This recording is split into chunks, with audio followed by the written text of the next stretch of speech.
of Dodge. Happy to bring in my man Quinton Mayo, host of the BetMGM show on our BetQL platform here on the Odyssey app. And a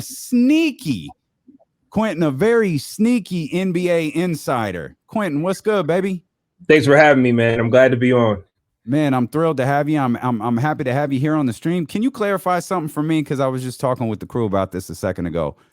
Were you gambling on preseason football last night? Whoa.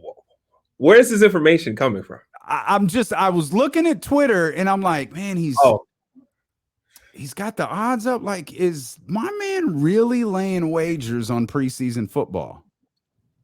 I did gamble last night. And I lost. And I also forgot I put that tweet out there. That's even more embarrassing.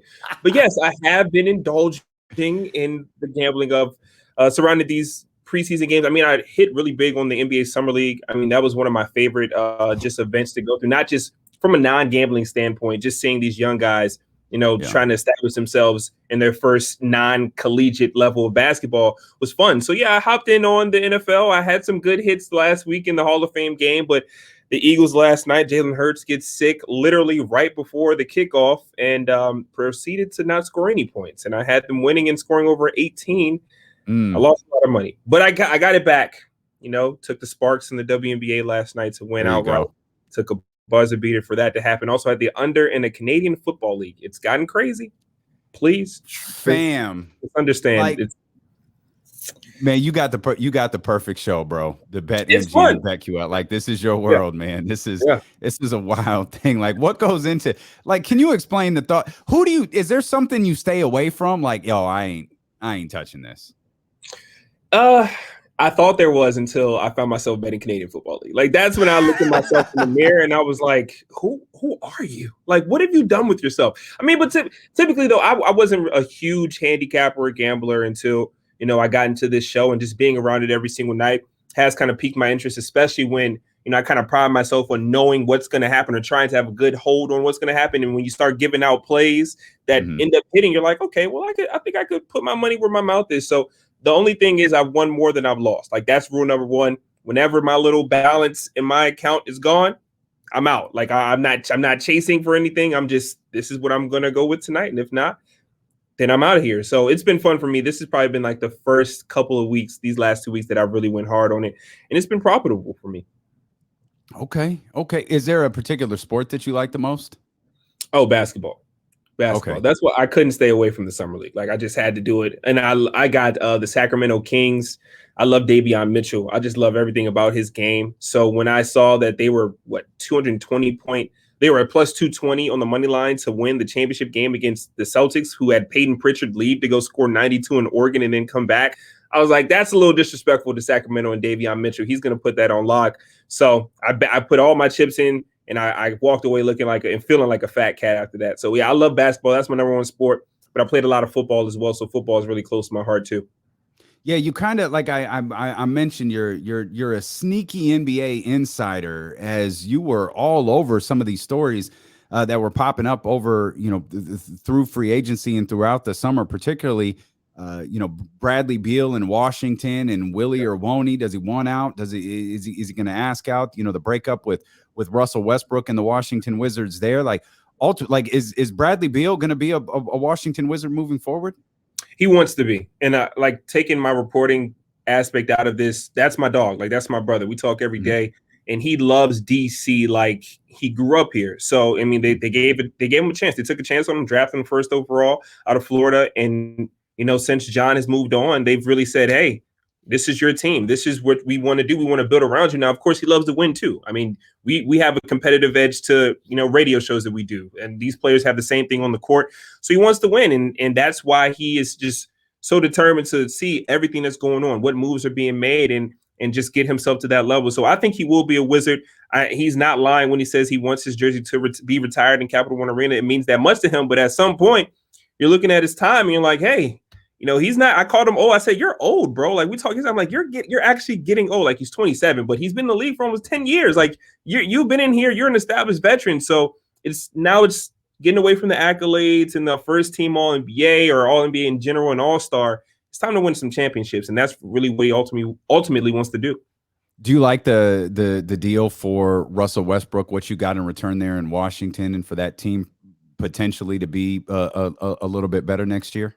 I do, and we kind of knew, especially the people that were tapped into the DC area, knew what it was when Russ arrived. Like, I mean, Mm-hmm. it was over in Houston. Mm-hmm. James was going to go his separate ways. That was his homie, but both of those guys, him and Westbrook, knew that we're going to go our separate ways and pursue other interests. So when he came to DC, number one, you get to play under Scott Brooks. He's most familiar with Scott Brooks.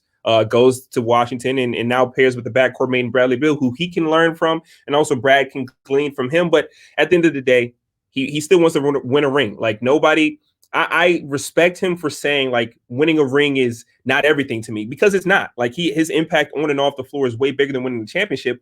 But there's only one reason a guy like Russell Westbrook goes that hard, and that's because he wants to win. He wanted to win the ultimate. So once it came to fruition that he wanted to go to LA, it happened really quickly.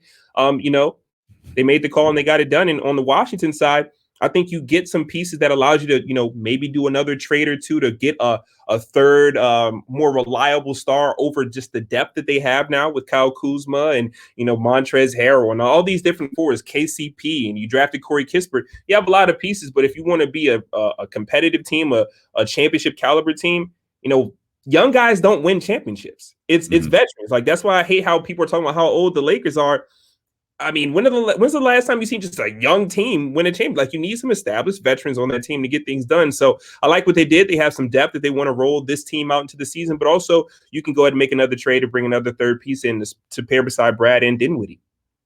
I like how that shaped out, and you're right. We in Sacramento are very, very, very aware of how quickly that trade for Russell Westbrook. Oh my gosh, I totally forgot. Yes, that was quite the turn of events. We went from Montrezl Harrell opting in, thinking, "Yo, this is gonna happen." Like, Montrez, Kyle Kuzma, okay, Buddy's out. We're on the air talking through this, like, "Yo, this is gonna work." And then Lee Corso jumps in and says, "Not so fast." And all of a sudden, it's like, oh, Russ is going to the Lakers. That was the quickest. Okay. That was the quickest switch up. Like, I had players on the Wizards texting me like, "Yo," because I got tipped off that the trade was going to happen with Westbrook. So when the report came out that Buddy was going to LA, a couple players hit me like, "Yo, what are you talking about?" And I'm like, "Wow, like, I did not see that coming. I think Tommy has to move fast." And once I sent Tommy has to move fast, 2 minutes later, another report came in. Oh, the Wizards are in on the action. I was like, see, I told you guys. But yeah, that was probably this has been one of the crazier off seasons, especially from a Sacramento standpoint, just seeing, like, what is this team going to be? Like, who's going to be there? Who wants to be there? All the shots and the drama off it's a lot going on in Sacramento, but I love a lot of the pieces that team has. So it's a conflicting feeling from me on the outside looking in, but I know it can be even crazier just being in the midst of that thing every single day. Yeah, if you had to go to BetQL, if you had to go to the app right now and lay some money on the Kings making the playoffs next year, would you do it? Nah, I wouldn't do that. I wouldn't do that. I mean, I bet on some things. Now, we took the Canadian Football League yesterday. I don't know if I would bet on the Little League World Series. I did not. Okay. All right. Okay. I did an interview before this, and they asked me if I was going to go with South Dakota, and I was like, I can't lie to you guys. I am not touching the Little League World Series. It feels a little wrong.